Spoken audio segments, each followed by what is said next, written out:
live radio, local podcasts, the Frederick Podcast Network at listenfrederick.com.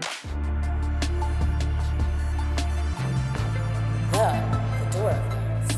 Hello and welcome to Fedora Files. I am Gregory Fedora, and I'm excited that you are all here. I have a returning guest. Now, the exciting thing about this is I believe he was my second guest ever on the podcast.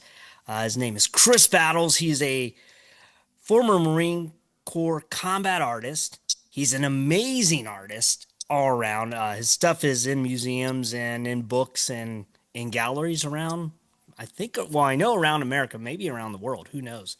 He may not even know. But Kris, welcome back. Well, thanks for having me, Yeah, Mr. Fedora. Yeah. Oh, it's always a pleasure having you. Like, we've known each other for a long time. Gosh, 55. Like, It was before 2000, the year 2000. It was yeah. probably In the 90. year, yeah. In the year 2000. So, yeah. Yes. My tribute to Conan. So that's one of his best skits. And the fact that he kept it going. Did you ever see that? No, I don't know if I did. It was predictions of what would happen in the year 2000. I believe he started it in 1998. Wow. And he kept it going through 2004. And so they'd be like in the year 2000, and it's like 2004, and he's still doing predictions about the year 2000. That's when it got funnier, because it just kept like, there will be cars that fly. And so, yeah. But yeah, so anyway, I wanted to have you on because, one, you're always fun to talk to. Well, thank you. And we were going to talk art because we've collaborated. We have. This is like a collaboration that's been in the works for 20 years. Not Right. really. Well, yeah. We've talked about stuff in the past because I'm always coming up with like ridiculous things to do and like, hey, I have this idea, and then you're like, yeah, I would, but that sounds like it's going to take a lot of time, and It was just a start. and like I'm going to Afghanistan right now. So like it was always like, which, and a lot of times my ideas were fleeting. It was just like this idea I had. Yeah. And I wrote it down, and maybe one day I'll get back to it, but then like we could never connect. Right. And then I came to you like a few months ago because I had written this book about the Snallygaster, which is just a fun folklore cryptid from American history. I love it. I love that word, cryptid. I love that word. And actually, I was telling somebody about this today. Yeah. Because there were some boys from Maryland that came in, these good old boys from Maryland, and I asked them if they knew about the Snallygaster, and they said no. Of course, they were younger, Mhm. and then I explained what it was, and I used crypto something, and they said, "Oh, you mean like the Mothman?" I'm like, "Yeah, sort of." But it's been around longer. It's the first one. Yeah, it's like It really is. It's other than Sasquatch, Bigfoot, because I know Native Americans had, and the Thunderbird, Native Americans had that. But it's the first from the colonial area.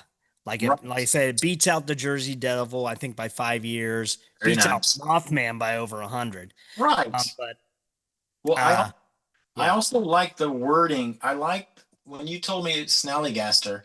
I, having been raised in a German American town west of St. Louis, I knew the idea where it must have come from, the root words Schnellgeist,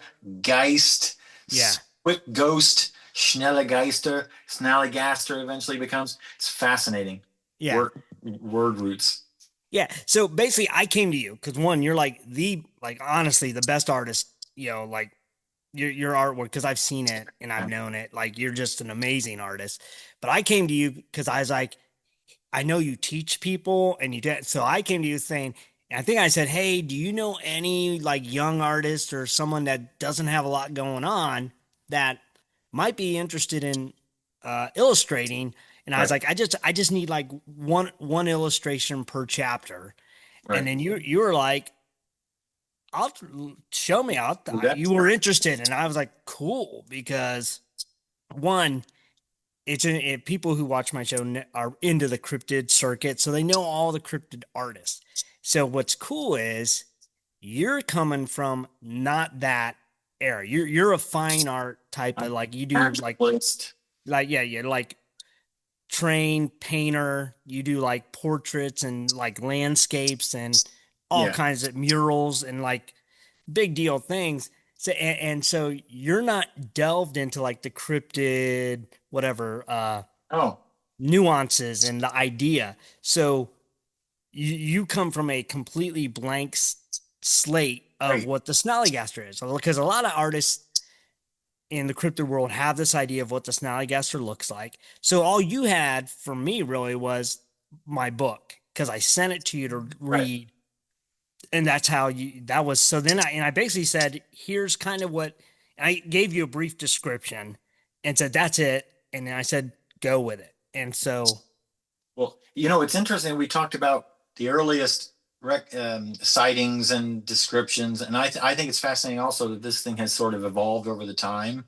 mhm, You know what I mean? Like with the beak and one or two eyes or whatever, and then the tentacles or whatever that are coming from it, and that's I found that fascinating too, and also yeah, stylistically. And if we keep doing this, we could develop it stylistically too, into more of a contemporary, you know, looks like it's drawn with 3D programming and AI, mhm, and then you know what I mean? Because original drawings would have been very much the product of the 1800s or 1700s or whatever it was, and then mhm, look a certain way. People would think about it a certain way, and they would draw it a certain way. And then later on, as sci-fi comes around, not to say that this is kind of assuming that the beast does not exist, right? yeah, So I'm talking yeah, about on an academic level, assuming it doesn't exist, and assuming that people are describing it in the best way they would, and then it sort of evolves because it's cooler and wilder looking yeah. and more unique, you know. Yeah, Um, and you're right. Like, because you read the original descriptions, and then you get into like the description of it really changed. I would say in the Lovecraft era, like right, when Lovecraft came out, and then it turned in. It went from tentacle. It had tentacles. Then right. it was specifically these tentacles were coming out of its Right. mouth, And guess what that which looks like? That flu, whatever that, however you, yeah, yeah, right? and That's kind of what I was thinking too. It's so informed by that. yeah. So I know you've been drawing it and messing with it for the book. Like I was curious, what were you in after you read my stories or whatever, and what did you go for inspiration in drawing it? What were you thinking? Well, so I wanted to look for visual research. I looked at um, old etchings Hmm. of griffins and even older European sort of things, and Renaissance. How would they depict it? How would artists depict things on, say, like the Sistine Chapel or whatever? There's all sorts of funky stuff sometimes that appear in some of these paintings from those times, even sculptures and things, architecture. So that's what I went for visual inspiration, and then of course I did a lot of Google searching and a lot of like, well, how do they think about this thing now? And of course, I actually like some of the original things better than I did some of the stuff that's been done Yeah. nowadays. You know what I mean? Yeah. Uh, and I'm not a big fan of the AI. Yeah. Some I didn't mean to Yeah. say that out loud. So you can. Okay, Like, good. uh, the funny thing is, like, when I would try to get AI to create the Snallygaster, it like, I don't know, the AI just could not, the algorithm, it Right. it didn't know what to do. Like, it's like, because I would describe it and I'd say it has a single eye like a cyclops in the middle of its forehead. Right. And Yes. then it has tentacles, it has wing, and then I think it was such a weird description of a creature. AI was like, what the, and it's like, You, and it would give me something with like five eyes, and yeah, one would be in the forehead, but it had all these other eyes everywhere, and I'm like, it's not a spider. And right.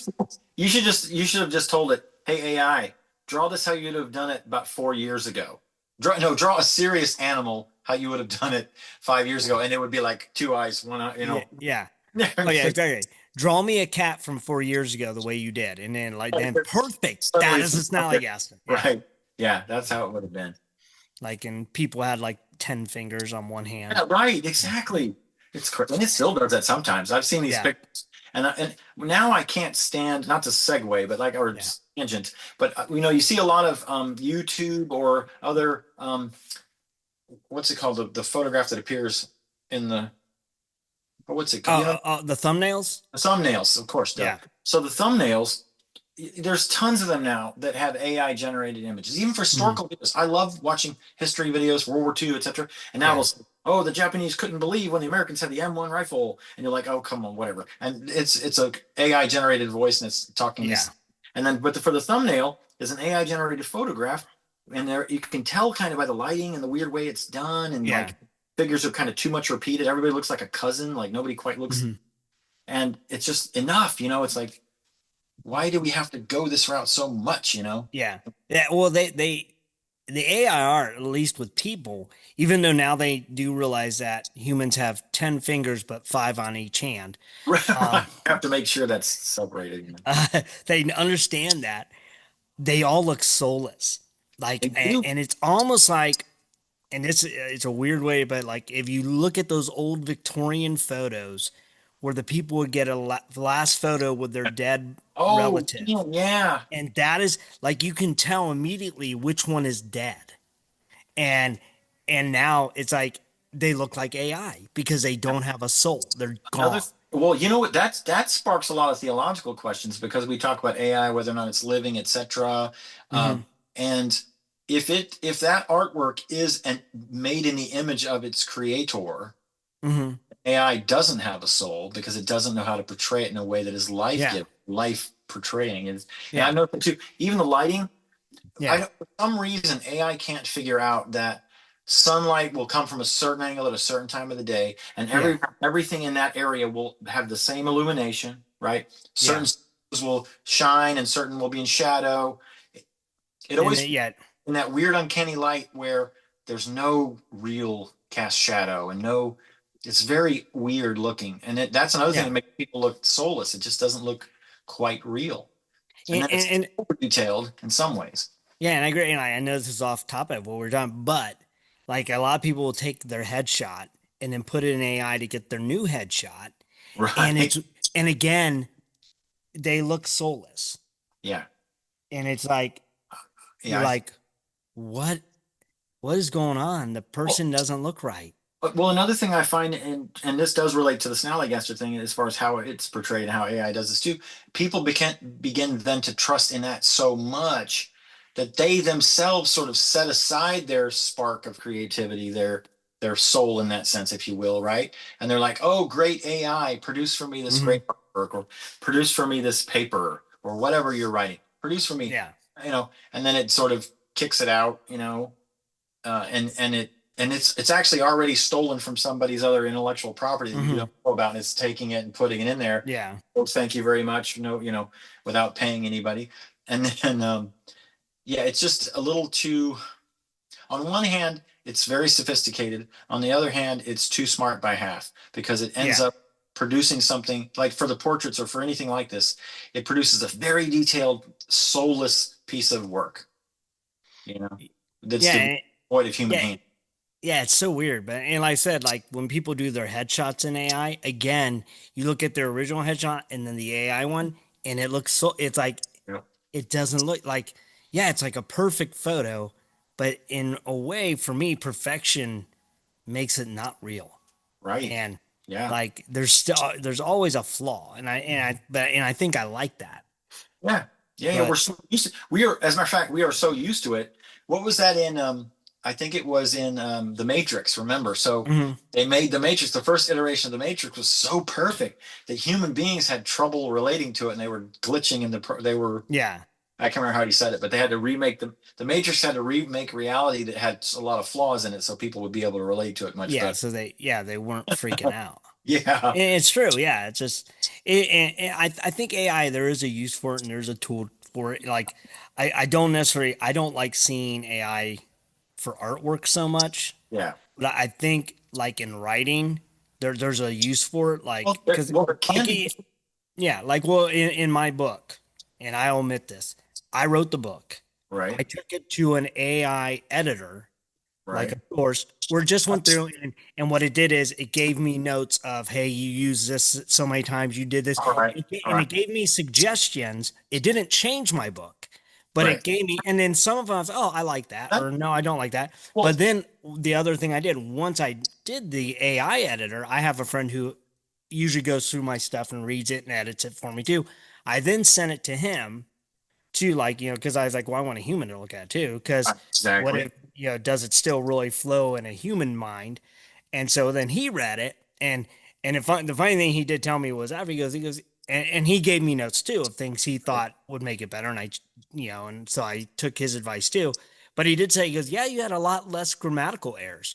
So because AI caught my grammatical errors, I said, oh, okay, I'm supposed to have a All right, comma that or works. this, or I capitalized a word that shouldn't have been. And so, The thing is, this is where, but that's different. That's so you could have chosen an individual like you did your friend secondly. Like you could have, so this use of AI is actually using it as an individual in a sense. And that's yeah, different. I'm just saying, yeah, to me, there's a problem with having it created in AI and yeah, then sort of claiming your own. It's like the football captain who can't quite make the grade, so he goes to the nerd and he says, "Hey, nerd, yeah, here's right, 10 my thing, make yeah, a paper." And at least the nerd would have the common sense to make it in a C or D grade yeah, level. And hopefully, so, hopefully, right? Well, AI hasn't learned that yet, and I just think there's something wrong about claiming credit for something yeah, that it's just like with professional baseball with steroids and different things. I was talking to another friend of mine about this. It's not necessarily like if we were just open and honest and just mhm, say this such and such a date, all's fair in love and war, just openly admit that you've used and what you're using, etc. No yeah, problem. Then everybody knows what's going on. And it's just like vitamins or like whatever workout programs. Everybody's on the same page. And there's no need to question, you yeah, know what I mean?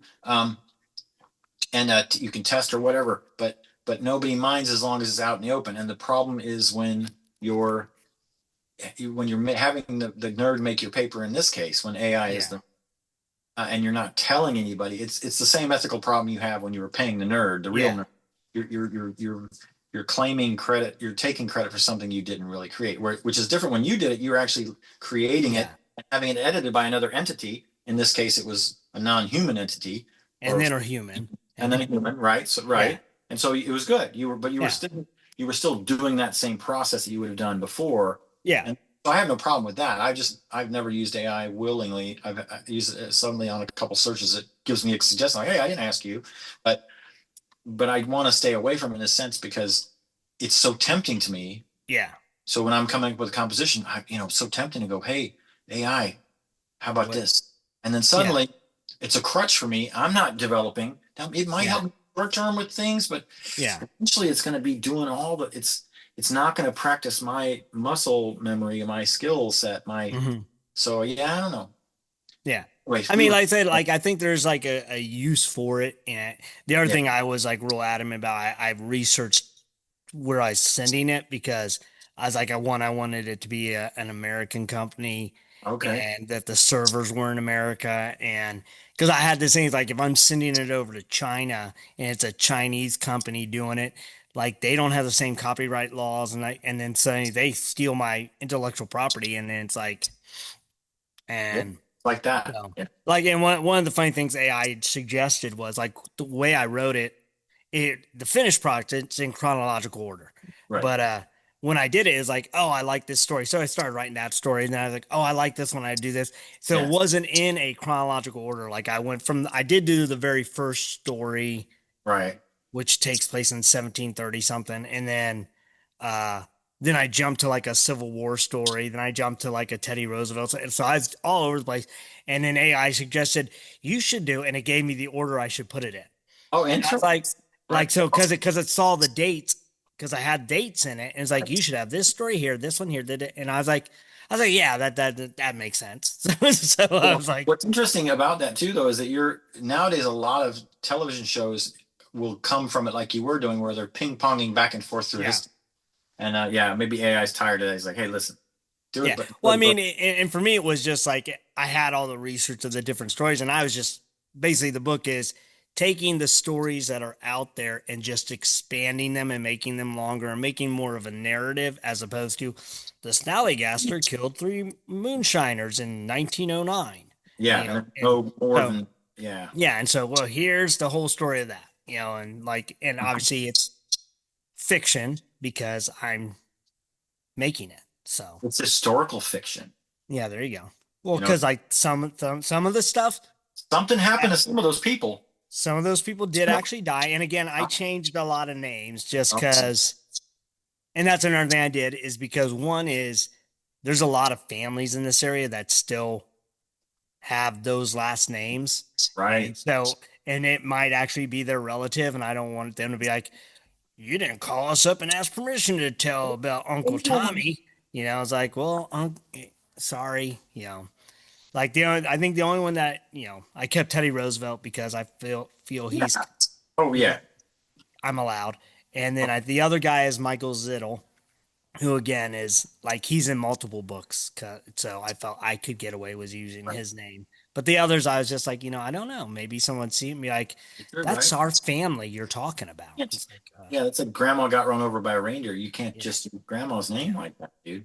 So I have a question for you. So, because you had not heard of the Snallygaster. No, even though Well, I've been in Virginia for 20 years, I've never heard of the Yeah, well, Snallygaster. because it's a Maryland thing. It's a Maryland thing. It's like It's the fine. Yeah. crabs with the stuff. It's just like Well, I mean, it's in yours, like my wife was born and raised here in Maryland, Right. and she actually was born in Wolfsville, which is right near Myersville, Middletown, and South Mountain. So it's all in this area where the Snallygaster and Dwayne and a couple and Snarly Owl are all supposed to be from. Wow. And she'd never heard of it.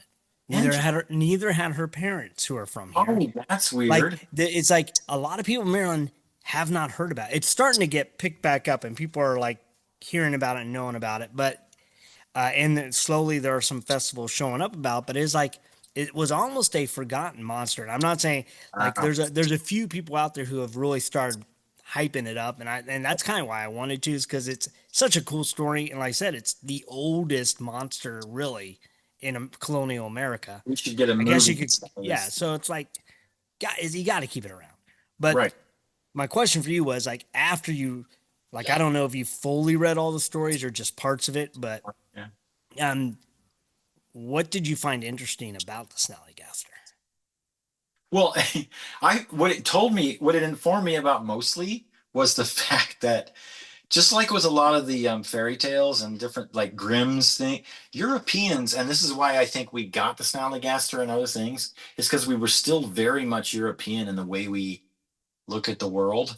Mhm. And so I found it fascinating that like there are a lot of myths where something's out there, it's gonna hurt the kids. Mm-hmm. Mean, or it's gonna get Farmer Ted and take him away. Like there's a lot of stuff out there that's like that. And it's like in our psyche, it's almost in our DNA. And I don't know if Native Americans have that, they have different kind of things, but there's just something very European about this idea of the Snallygaster because I thought of like the boogeyman. I thought of there's a lot of things like that where well, even the Haitians technically they have Tonton Macoute, which is the uncle's knapsack that got this person or evil person will come and snatch the kid away in a knapsack. Like it just, this is fascinating because it's mixing all of our fears of creatures and sort of like judgment. It mixes all that into an interesting, Yeah. or that can. Plus the fact that it's a Snallygaster, it's quick and it like that's like something out of like M. Night Shyamalan, whatever. Yeah. Shamalala. Yeah. It you know what I mean? Suddenly you see it come in frame and then goes, what's going on? Or like Alien in the movie Alien, where you're watching and slowly and it's like goes across the hallway. This creature is perfect that way. Yeah, I am working on, just because you know how I am. Like I want to so badly. This is like one of my dream or hopes is I can take the very first story, which is the one that takes place in the 1700s, Right. and make it into like a gritty horror film about because it is a scary story. Right. But Yeah. like I it's like after I had written the book and then my wife and I are watching American Primeval. I don't know if you saw that on I think it's on YouTube or Netflix. It's one that it's on Netflix. My wife Like used to watch that. it's by Peter Berg. It's I think it's 8 episodes, but Okay. it takes place during the Mormon Wars Oh, in 1840s, right, 1850, right, right right. before the Civil War, which come to find out, had the Civil War never happened, the Mormon faith probably would not still be around because they were on the verge of getting annihilated It would by have been by America right. because they were doing a lot of dumb things. And no, I mean it's historical. Yeah. They were fighting against America. America was about to come in and destroy them, but then Civil War happened. Right. But so I watched the show and I was like, this is so like it was so realistic and so like gritty and dirty and gross. Like you just felt like you were there. And Right. it didn't romanticize the West so much. Like old Westerns used to make, oh, the old West. And it's like no, man, it was gross. And like you died from like drinking water. And Right. so it's just like so harsh. And so in my mind, the very first story, which takes place in like the first meeting of the Snallygaster and the family, the Lobbers, go out into the wilderness of Maryland, and then they're trying to make their life, and then now they're facing this monster, Right. and Enough, but yeah, you got to face yeah. it. So and in my mind, I was like, this would be a really cool because you could do it in such a way, like you said, you don't see the monster, but things come at you. Like maybe Yeah. you see the beak, maybe you see the claw, and Right. it's like Right. quick, quick, quick, Right. and then he's trying to protect his family, and and yeah, so and so in my mind, I've kind of written out a screenplay for like a short film of it, Yeah. and so but obviously I got to work on that. Maybe I'll get AI to make it for me. Yeah. Just tell AI. It'll do it. Yeah. No problem. Yeah, except that they'll make the Snallygaster look stupid like a Muppet, and I hate that. It's like yeah, it's like a sock puppet, like the Going across the sock screen. puppet with like pool noodles. And, Fear me. yeah. Yeah. So Wouldn't like I know that you were saying you were drawing the Snallygaster. Your mind, well, I don't know if you still went this way because you haven't shown me. You showed me some, but Yeah. you at one point you were saying you're going to do each era kind of in the way Not that past the original one, yes, but it would be good to see. So early etching looking newspaper yeah portrayals that are engraved and then portrayed, right? And then in the late 1800s, it gets a little more naturalistic and realistic, and maybe even, of course, then you got the abstract art world, but you would get more mod looking, and then of course in the 50s, then Yeah. it would become more like we know sci-fi. Mhm. It would then Yeah. be much more like we would know how we would depict it. And then it could look like some pulp novel covers, that kind of Yeah. illustration. But yeah, that's how I was thinking it. I Yeah. think it would evolve. So And then lately, the last bit would be the little Muppet AI iteration, just for fun. yeah. Yeah. Just If kidding. you do that one, that'd be I'd put it in. I don't know where I'd put it, but that would be You fun. got little felt tentacles. I have it right here, the little Muppet. That's what's right behind me. Oh, cool. That's right there is the Muppet Snallygaster. You can kind of see him. Yeah, I can kind of see him. Yeah, that's Saul the Snallygaster. I've done a couple videos with him. Nice. He's a Muppet, and so he's more kid friendly. Then over here is artwork by a guy who did the Snallygaster. It's kind of blurry, but Oh yeah. real guy. He did this is kind of like what you're saying, like kind of the etching. And this is when the Snallygaster killed the three moonshiners. Yeah. But that's a guy that I met at a show, Star Cruiser. I think it's Star Cruiser. If you go on, you can look up Star Cruiser art illustration. cool. And he's Right. been on my show too, and he's amazing artist. Cool. But he's very deep into the cryptid monsters, so he's well known in that community. Nice. Very nice. So were you excited to do this? I was excited to finally do something with you that would actually come to fruition. Yeah. So I still want to reprise the Last Temptation, or not Last Temptation, but the Passion of the Oh Christ. yeah. And the cowboy hat portrait, I still have that. I still have pictures of that somewhere in my. Yeah. Yeah, were you painted me like your French girls? just with a hat on, with a cowboy hat. Yeah. Appropriately placed cowboy hat. Appropriately placed cowboy hat. Yes. Yeah, it was a 10-gallon hat. And I thought it's. I thought you said 10 pint. No, what? Stop it. Wait a second. Stop it. No, half pints. No, Half pints. Yes, 10 half pints. Yes. Yeah. And that is inappropriate. Inappropriate. I know. This is a family show. Sorry. Yeah. So, what's next for you? I know that you have art all over the place. Like, do you have any like showings or gallery openings for you guys coming up? I had a big piece out. It's just been returned in a big, gigantic box. It's 48 inches by 48 inches. And it's of a big moon where the people have landed. Yeah, the moon landing one. The old movie by the Frenchman. It's got it's got these, American, the lunar lander on top of the head, and the moon's looking up like, oh, and it was riffing off of the Wallace and Gromit, A Grand Day Out. Yeah. My original drawing, that was what I had done, and yet that was for Inktober. And so then when this gallery opened up in New York State, they talked about what they were wanting, and it was going to be fun. It was a veterans show, and it was going to be about fun. And so I did that painting, and then I did a couple small pieces. One of them is it's got a frog that's sprouting wings, and then it's another one's got a mischievous bird looking down after it's just pooped on someone, kind of laughing. Nice. But anyway, so that's just gotten back from that show. So currently, I only have pieces that are in the National Museum of the Marine Corps. Okay. And I might have. Well, I got stuff in the Pentagon too. I still got stuff in the wandering up various offices. Yeah. That's very cool. See, that's really cool that you have that kind of stuff. And if people want to hear more about that combat art, they can go back to I think it's episode 2 of the Fedora Files. There you go. And hear us talking about your Marine Corps stuff, because that's also the whole idea of being a Marine Corps combat artist is still a fascinating, crazy thing in my mind.